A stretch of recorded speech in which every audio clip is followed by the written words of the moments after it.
ರಾಜ್ಯದ ಅನೇಕ ಜಿಲ್ಲೆಗಳಲ್ಲಿ ಮಳೆಯ ಅಬ್ಬರ ಹೆಚ್ಚಾಗ್ಬಿಟ್ಟಿದೆ. ಚಿಕ್ಕಮಗಳೂರಿನಲ್ಲಿ ಮುಂಗಾರು ಮಳೆಯ ಅವಾಂತರ ಒಂದೆರಡಲ್ಲ. ಧಾರಾಕಾರ ಮಳೆಗೆ ನಿಯಂತ್ರಣ ತಪ್ಪಿದ ಕಾರು ಪಲ್ಟಿಯಾಗಿ ಬಿದ್ದುಬಿಟ್ಟಿದೆ.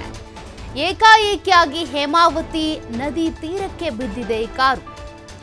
ಕಾರಲ್ಲಿದ್ದಂಥವ್ರನ್ನ ರಕ್ಷಣೆ ಮಾಡೋದಕ್ಕೆ ಹರಸಾಹಸ ಪಟ್ಟಿದ್ದಾರೆ ಅಲ್ಲಿನ ಸ್ಥಳೀಯರು.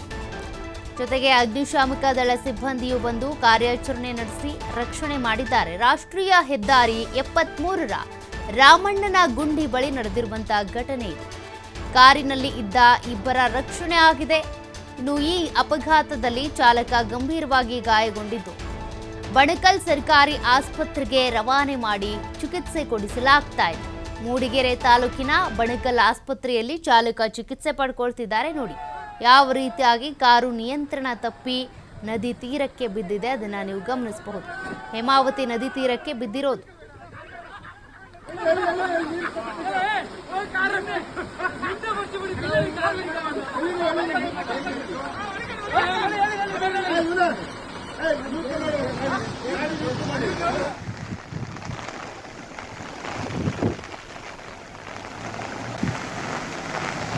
ನಾವು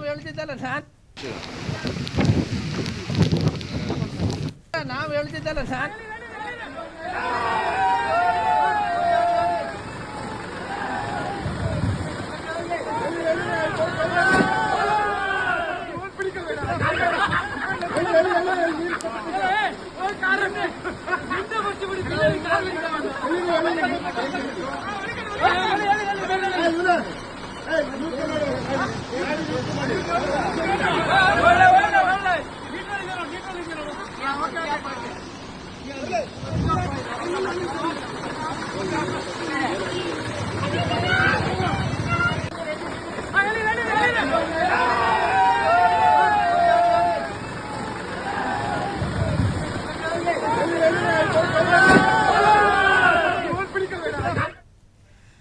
ಇದೊಂದು ಅವಾಂತರ ಆದ್ರೆ ಒಂದೇ ಗಂಟೆಯ ಅಂತರದಲ್ಲಿ ಮತ್ತೊಂದು ಅವಾಂತರ ಆಗಿದೆ ಚಿಕ್ಕಮಗಳೂರಿನಲ್ಲಿ. ಮಳೆಗೆ ಸಾಲು ಸಾಲು ಅವಘಡಗಳು ಸಂಭವಿಸ್ತಾ ಇದ್ದಾವೆ. ನಿಯಂತ್ರಣ ಕಳೆದುಕೊಂಡಂತ ಕಾರು ನದಿಗೆ ಬಿದ್ದಿದೆ. ಈಗಷ್ಟೇ ಗಮನಿಸಿದ್ರಿ ಒಂದು ಕಾರು ಹೇಗ್ ನದಿಗೆ ಬಿದ್ದಿದೆ ಅಂತ. ಮತ್ತೊಂದು ಕಾರು 1 ಗಂಟೆಯ ಅಂತರದಲ್ಲೇ ಅಲ್ಲಿ ಹೋಗಿ ಬಿದ್ದಿದೆ. ಅಲ್ಲಿನ ಸ್ಥಳೀಯರಿಗೆ ಈ ರೀತಿ ವಾಹನಗಳು ಅಥವಾ ಜನರು ನದಿಗೆ ಬಿದ್ರು ಅಂದ್ರೆ ರಕ್ಷಣೆ ಮಾಡೋದೇ ಒಂದು ಕಸುಬಾಗ್ಬಿಟ್ಟಿದೆ ಪಾಪ. ಬಣಕಲ್ ಸಮೀಪದ ಚೊಕಮಕ್ಕಿ ಗ್ರಾಮದ ಬಳಿ ಮತ್ತೊಂದು ಇಂಥದ್ದೇ ಘಟನೆ ನಡೆದಿರೋದು. ಹಗ್ಗ ಕಟ್ಟಿ ನದಿಗಿಳಿದು ಕಾರಿನಲ್ಲಿದ್ದವರನ್ನ ರಕ್ಷಣೆ ಮಾಡಿದ್ದಾರೆ ಸ್ಥಳೀಯರು. ಪ್ರಾಣಾಪಾಯದಿಂದ ಪಾರಾಗಿದ್ದಾರೆ 4 ಪ್ರವಾಸಿಗರು. ಮಂಗಳೂರಿನಿಂದ ಮೂಡಿಗೆರೆಗೆ ತೆರಳುತ್ತಾ ಇದ್ದಂಥ ಕಾರು ಈ ರೀತಿಯಾಗಿ ನೋಡಿ ಬಿದ್ದುಬಿಟ್ಟಿದೆ.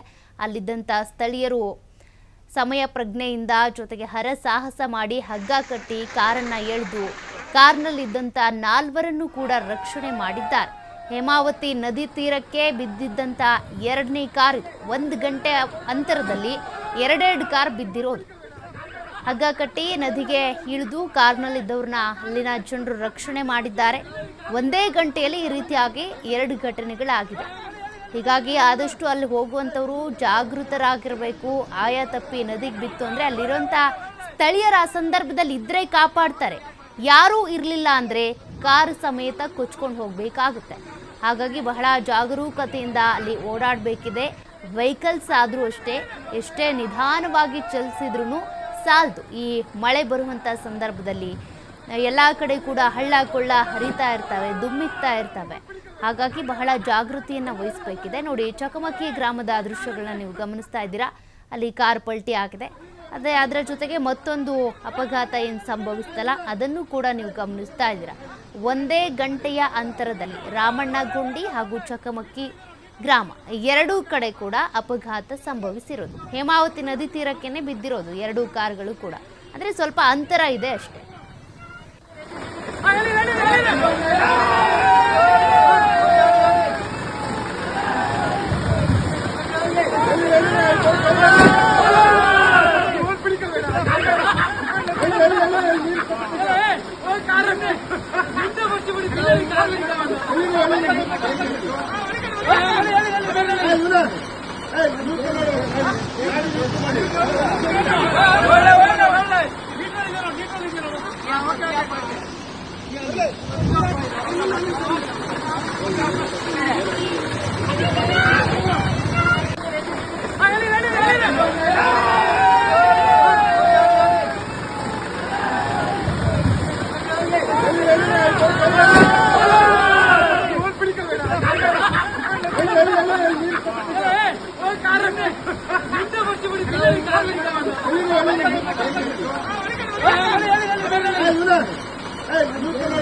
ಹೇಳಿ